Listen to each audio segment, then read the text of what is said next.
بناوی خوای بەخشندەی میهرەبان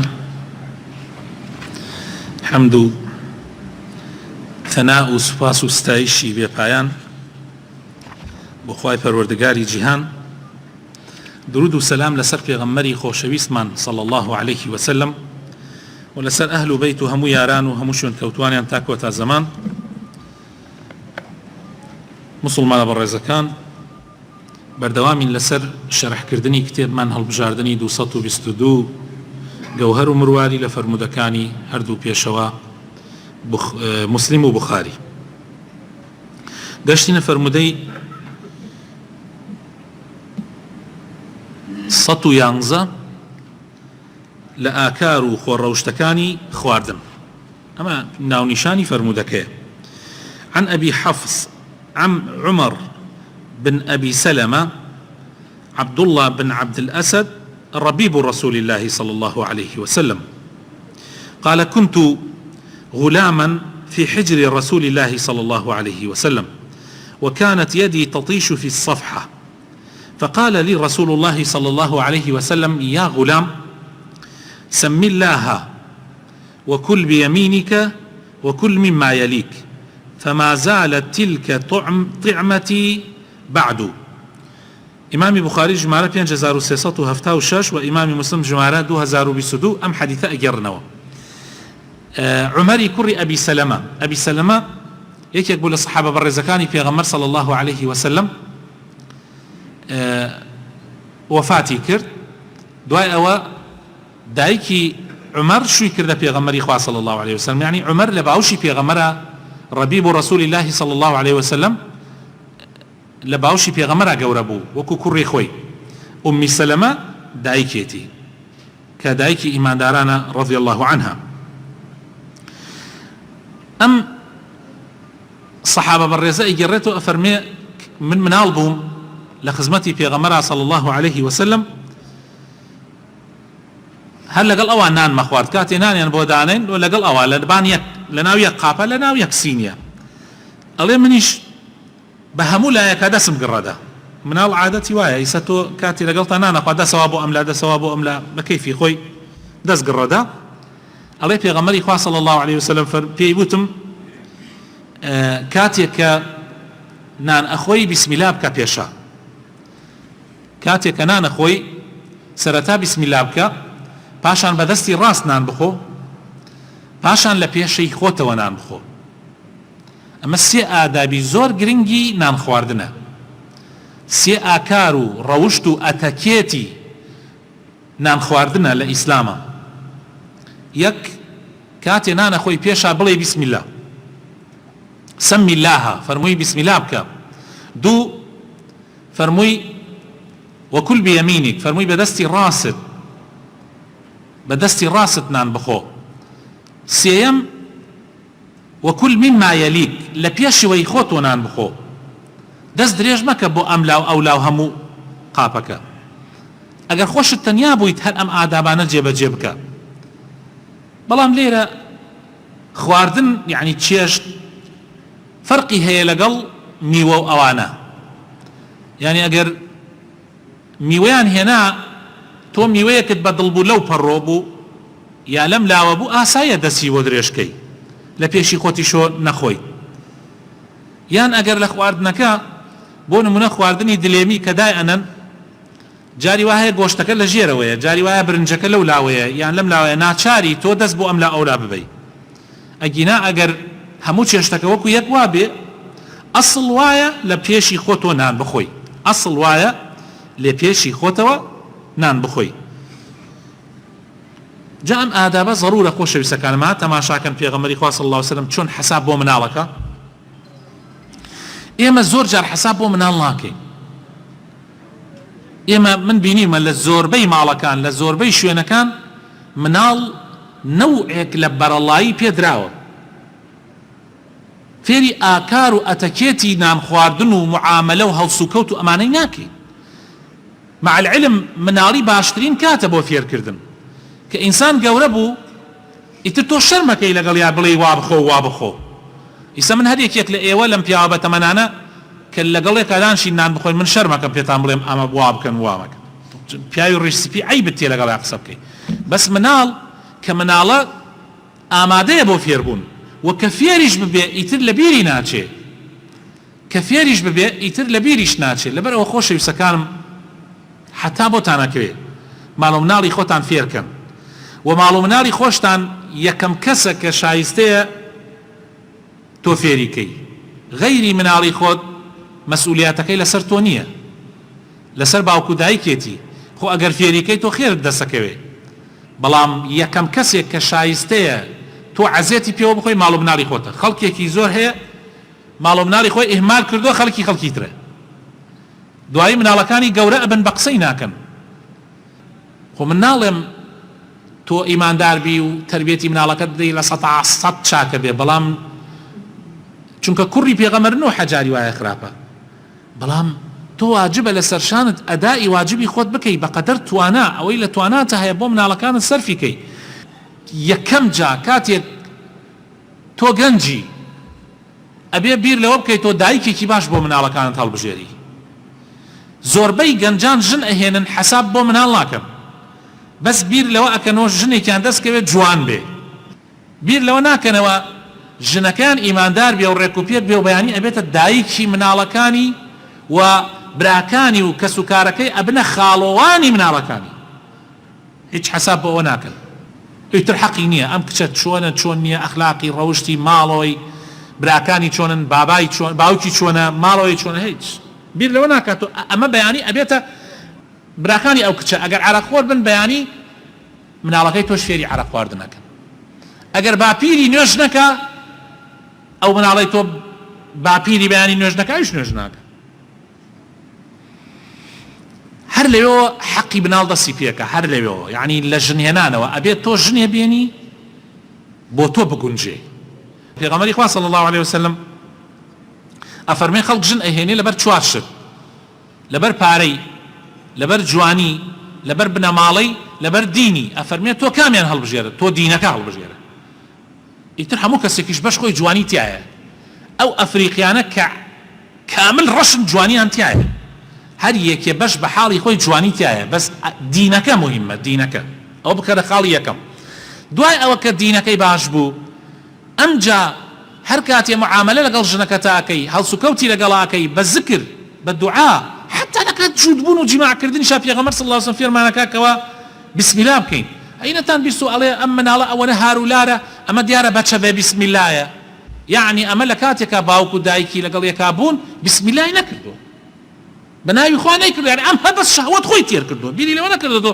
کە ئەم مناڵێکی بێ بسم الله بکە بەشکە مناڵەکەی خوای گەورە لە قورئانی پیرۆزە باسی دایکی مەریەممان بۆ کە کاتێک کە دووگیانە بێ داوا لە خواکە ئەڵێ خوایە ئوعیذها بک وذریتها من الشیطان الرجیم لەسکی ئاەتی داواکە خوای تەعالا بیپارێزێ لە شەیطان ئەڵێ نە مەریەم و نە عیسای کوڕیشی ئیتر شەیطان نەیتوانی پیان زەپەریان پێ ببا بۆچی لەبەرەوەی دایکی پەنای گرت نەخوا ئوعیذها یعنی ئەم مناڵە وذريتها وذريتكشد من الشيطان الرجيم ئیتر خوای تەعالا پاراست دوای ئەوە مناڵت ئەبێ ئەمجا ناوێکی جوانی لێ بنە هەوڵدە گوێزەوانەی بۆ بکە ئەگەر ئیمکانیاتت هەبوو چونکە مناڵ بەسراوەتە بارمتە کراوەتە گوێزەوانەکەیەوە ئەگەر گوێزەوانەکەی بۆ بکەی ئینشاء الله مناڵەکە ساڵح ئەبێ و ڕوودەخوا ئەبێ و پڕبەرەکەت ئەبێ و ئیتر مەرحەلە بە مەرحەلەتو ئەبێ لەگەڵ ئەو مناڵە بێ پەروەردەی بکەی پێغەمبەری خوا صلی الله عليه وسلم چەند جوان نەسیحەتێکە ئەم نەسیحەتانە ئەبێ بەردەوام بە ئیزنی خوا ئەگەر تۆ مناڵ ئاوا پەروەردە بکەی حتا گەورە ئەبێ و هەتا ژنی بۆ ئەهێنی و ئەیدەی بەشوو ئیتر ئینشاء الله بە ئیزنی خوا تۆ حەقی خۆتت کردووە واجباتی خۆتت جێبەجێ کردووە ئیتر دوای باقیەکەشی لە لای خوای پەروەردگارە لە گشتیشی مهمتر خۆشەویستەکانم فێرکردنی قورئان مناڵەکانتان بنێنە مەدرسەی قورئان پێش ئەوەی بیر مەکتەب بکەیتەوە بیر لە قورئان بکەرەوە مناڵ بە مناڵی 4 ساڵان و 5 ساڵان و 6 ساڵان ئەمە مەرحەلەی قورئانە زوانی پاراو ئەبێ ئیمانی بۆ دروست ئەبێ عەقیدە و بیر و باوەڕی بۆ دروست ئەبێ ئەگەر فێری قورئانی بکەی هەر لە مناڵیەوە مناڵەکانتان فێری قورئان بکەن مناڵەکانتان فێری قورئان بکەن ئەمە مەسئولیەتێکی قورسە لەسەر شانتان دوای مناڵ گەورە بوو گەیشتە 10 ساڵ و 11 ساڵ بە ئاسانی نایەتەوە جارێکی تر مەگەر هەر خوا ڕەحمی پێ بکە.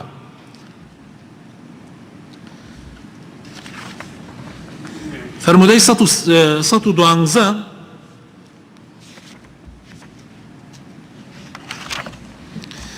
گەورەی مافی دراوسێ. عن ابن عمر وعائشة رضي الله عنهما قال رسول الله صلى الله عليه وسلم ما زال جبريل يوصيني بالجار حتى ظننت أنه سيورثه. بخاري 6014 مسلمش 2624 ولا شويني تريشا لا صحيح كان الرواية أكن.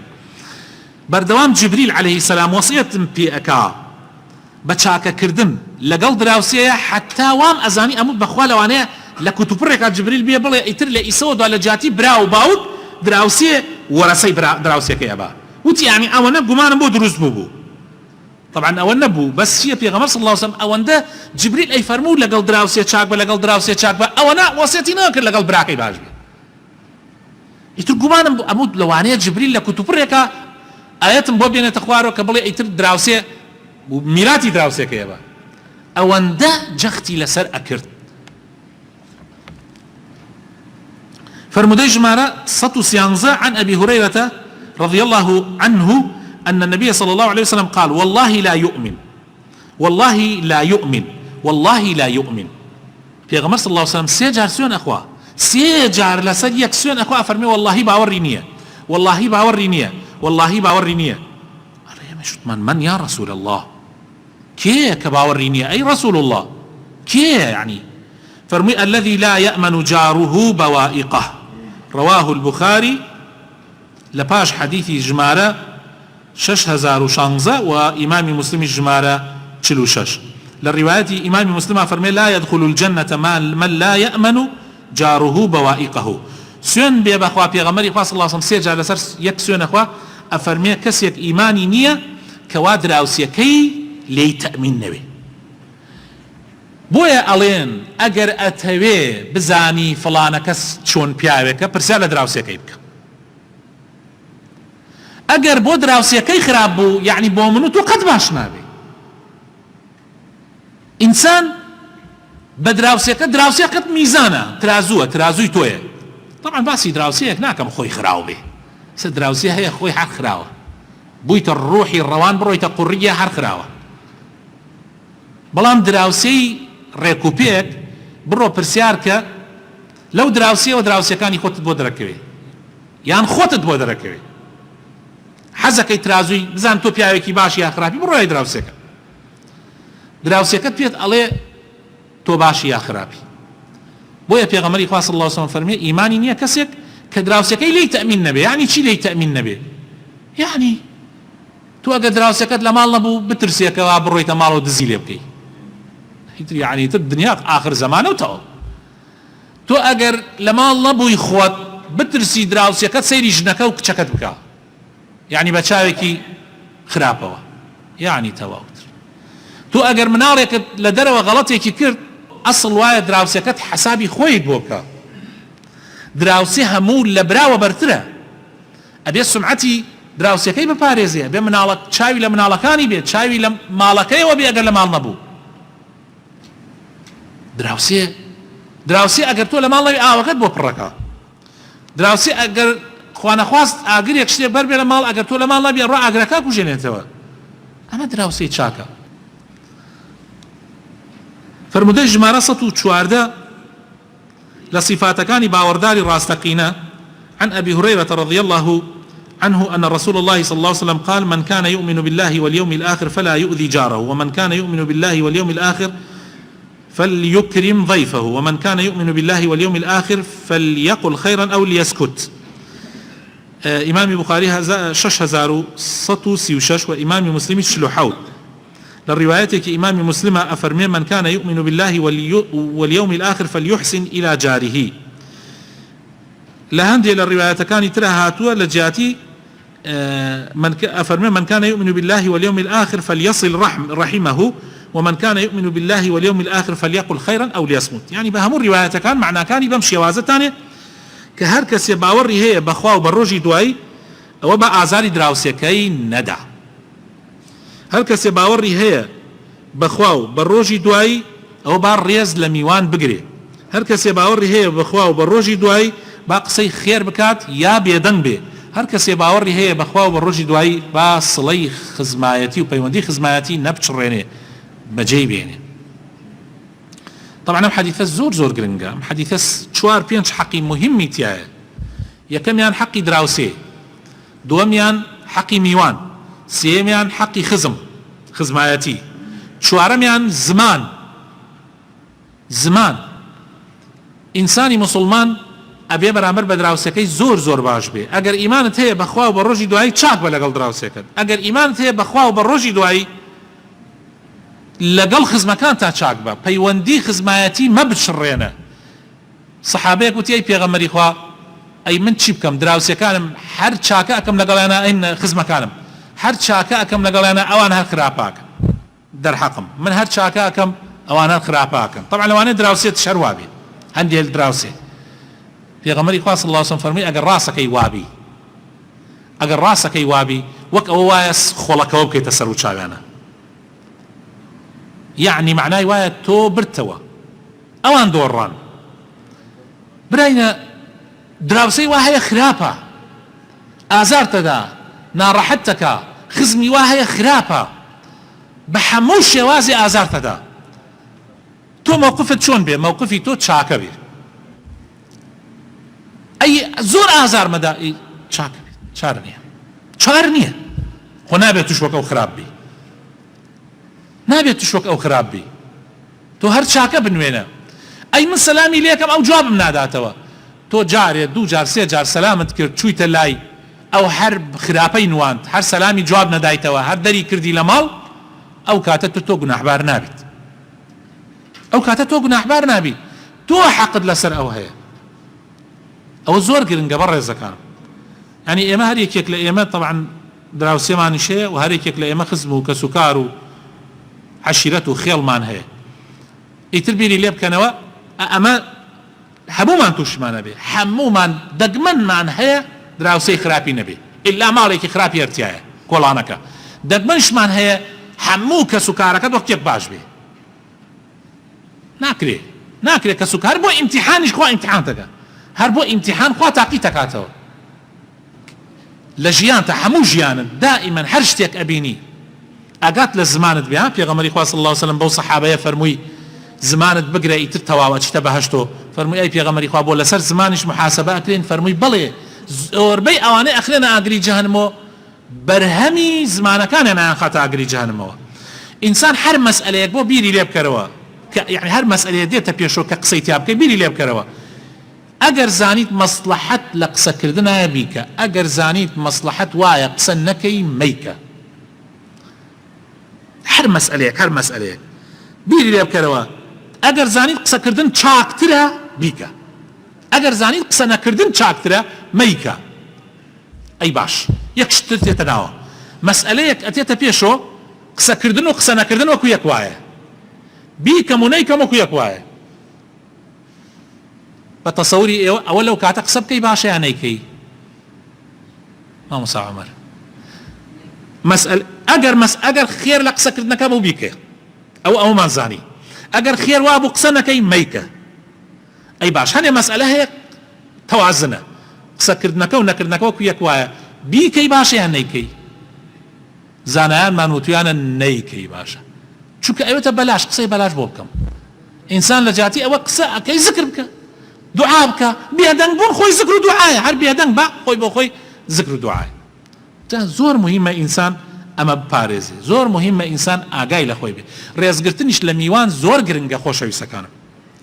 هەر میوانێکت هات پێویستە تۆ احترامی بگری، ڕێزی بگری بەقەدەر توانە. ڕۆژی یەکەمیش ئەگەر بۆت بکرێت چێشتێکی باشی بۆ بکەی و پێی توانە.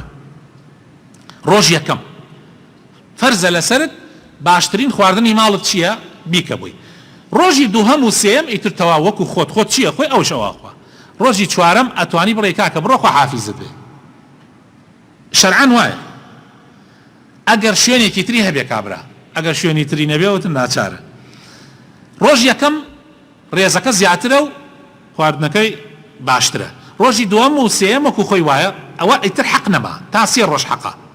ڕۆژی چوارەم پێغەمبەری خوا صلی الله علیه و سلم فەرمی ئەوەنە بارگرانی مەخەنە سەر کەس و کار و هاوڕێ و هاوهینەکانتان وا ناچاریکەن بێژێ کاکە بڕۆ لە کۆڵبان بەرەوە غەیبەتت کە یەکەم ڕۆژ هەوڵدا ئەگەر بۆت ئەکرێ بە احترامی خۆت و یەکەم ڕۆژ نانەچاکەکەی بۆت کردووە ئەوە ئەگەر بۆت ئەکرێ خواحافیزی بکە ئەگەریش نەکرا دووەمیش مایتەوە ڕێز خۆت بگرە سێم هەوڵ دەتر شوێنی تر پێیاکە آخر حديثي خۆشەویستەکانم حديثي 115 أو كاراني لا إخوة خۆشەویستن عن أبي عبد الرحمن عبد الله بن مسعود رضي الله عنه قال سألت النبي صلى الله عليه وسلم أي العمل أحب إلى الله تعالى قال الصلاة على وقتها قلت ثم أي قال بر الوالدين قلت ثم أي قال الجهاد في سبيل الله إمام بخاري 2782 وإمام مسلم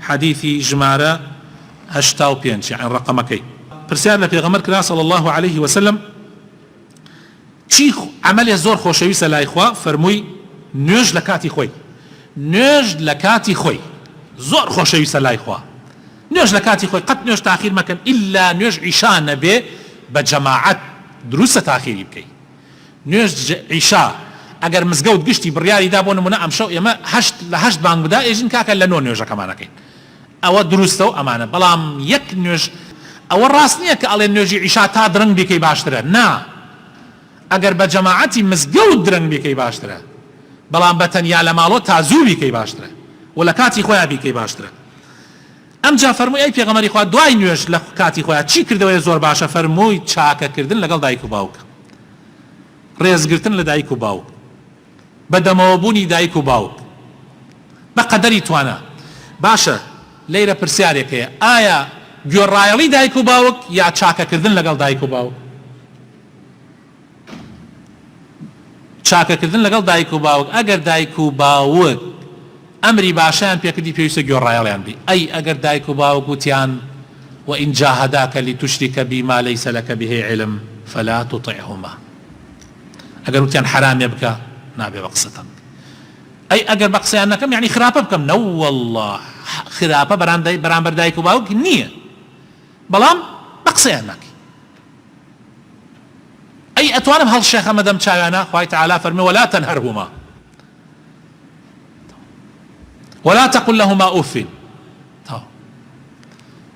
من خەڵکم بینیە باوکی بەرامبەری خراپ بووە باوکی جوێنی پێدا ئەم ڕمێناتە مڵقاچێ قاچی ماچ کردووە باوکی ئەیداوە بان سەریە ئاوە تێگەی کە دەمی قاچی ماچ ناکرد ئەیداوە بان سەریە خوێنەوە دەمی هاتە خوارەوە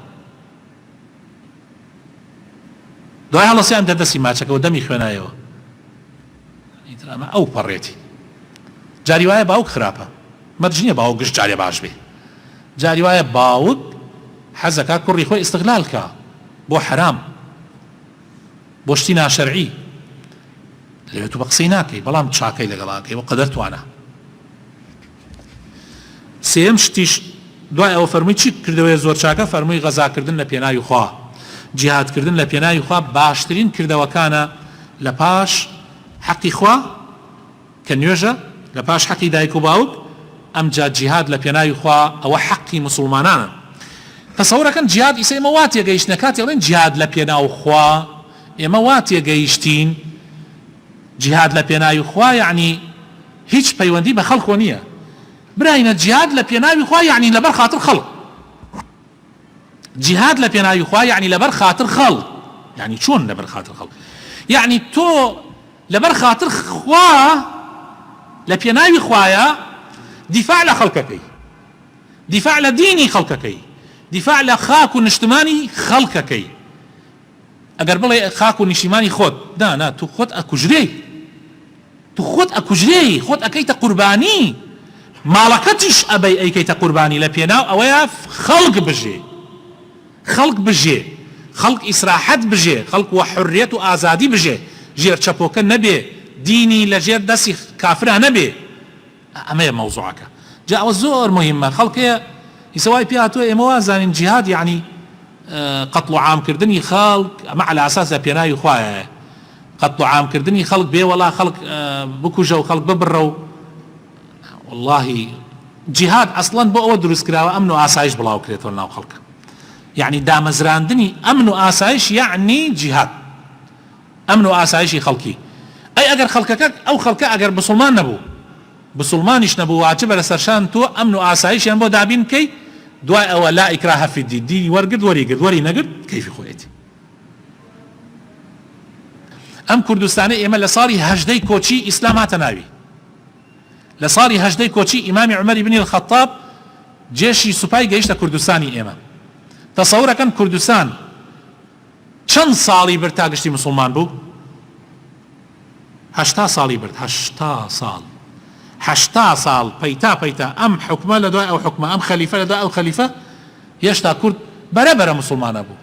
یەک کەسیش نەبوو بڵێ وەڵڵاهی مسلمان نەبی ئەتکوژم هەردوو چاوت دەرەکەم، شتی وانە بوو. لە ساڵی سەدەکان لە 98 لە زەمان ئیمامی عومەری کوڕی عەبدولعەزیز کوردستان هەمووی مسلمان بوو. بیری لێ بکەرەوە. ئەمە چی دەرەخا؟ ئەمەوە دەرەخا لە ئیسلامە زۆرە ملێ نییە، بەس ئەمن و ئاسایش دابینەکە. ئیسلام هات کوردستانی ڕزگار کرد لە دەستی فارس و ئاگرپەرستەکانی فارس، دوای ئەوە ئیتر کەیفی خۆتانە، ئەبنە مسلمان کەیفی خۆتان، ناش بنە مسلمان کەیفی خۆتان. من لەسەرمە ئەمن و ئاسایش بۆ تۆ دابینەکەم، حریەت و ئازادیت بۆ دابینەکەم، ئیتر دوای ئەوە گەر تۆ پیاوبی ئەبێ بیرکەیتەوە لە حەقی خوا، من بۆ ئاواکەم بەرامبەر بە تۆ لەبەر خوا، ئەیدا ئەو خوا شایستە نیە تۆ بیپەرستی، ئیتر ئەبێ بیری لێ بکەیتەوە، ئیتر ئەو کاتە حریەت ئاوا لەگەڵ خەڵکا تۆ معامەلاکەی. خوای تعالی هیدایەتی هەموو لایەکمان بدە، ڕەحمان پێ بکە، ئیمانمان سەلامەت کە، ڕۆژوو تاعەت و عیبادەتی مانگی ڕەمەزانمان لێ قبول کە. سبحان ربك رب العزة عما يصفون، سلام على المرسلين والحمد لله رب العالمين.